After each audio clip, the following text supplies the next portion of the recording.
Well, we're back in the planar Cordon apple block at Batlow for the Tingira Orchard Systems project, and today's activity is putting the strings in so that we've got something to attach our two leaders, which are going to become our cordons, attach them to. So we'll just show you what we're doing in that step of getting this set up. Rightio. So Jeremy's got some, what is this, Hessian twine? Jute twine. Jute twine.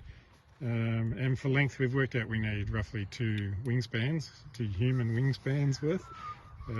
So fold that in half, find the centre, and then Jeremy's going to attach that centre point to the space between the clip, so it's held in place roughly. And just following some instructions or guidelines that we got from our Kiwi friends, we're working on a V up the wires, roughly with a 30-degree spacing between the twine, which is where we want to run our verticals while they get the length that we need. And if we go up 3 wires, that gets us to roughly our 1.2 metres, which is going to be our cordon length. So once we reach that top wire, where Jeremy's tying off the string there, that's once we reach that height, our cordons should be long enough to then lay down. So our hope is that by the end of this growing season we'll have reached that top knot there, and we'll be ready to move on to the next step of setting up this new canopy system. Now I always explain it as over to the left, over through the middle. Yep. And in theory that going from one side to the other with that knot stops or reduces the amount of slide that you get along the wire, because we want these to stay in that 30-degree position, 30 degrees apart. You could possibly, if you're worried about sliding, you could even go one more back on the other side.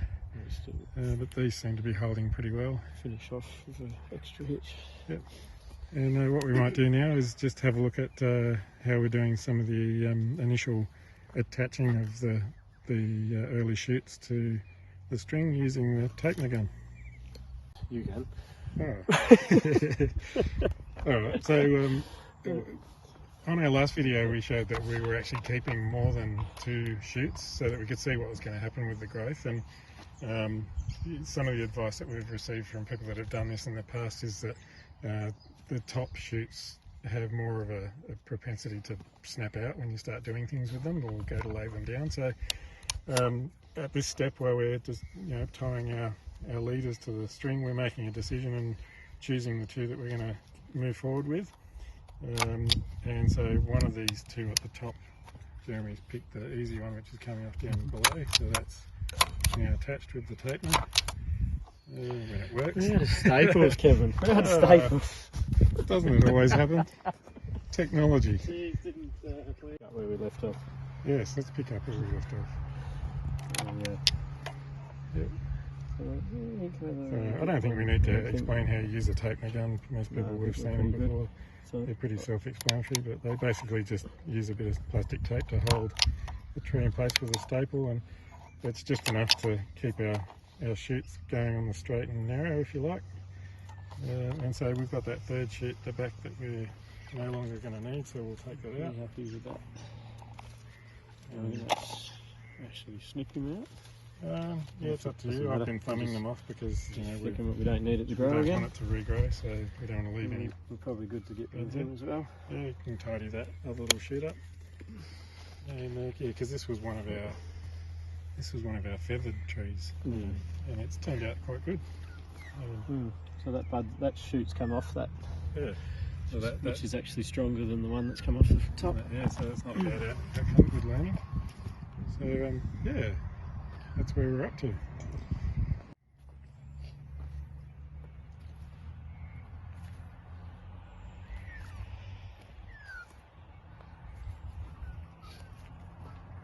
There's a nice specimen.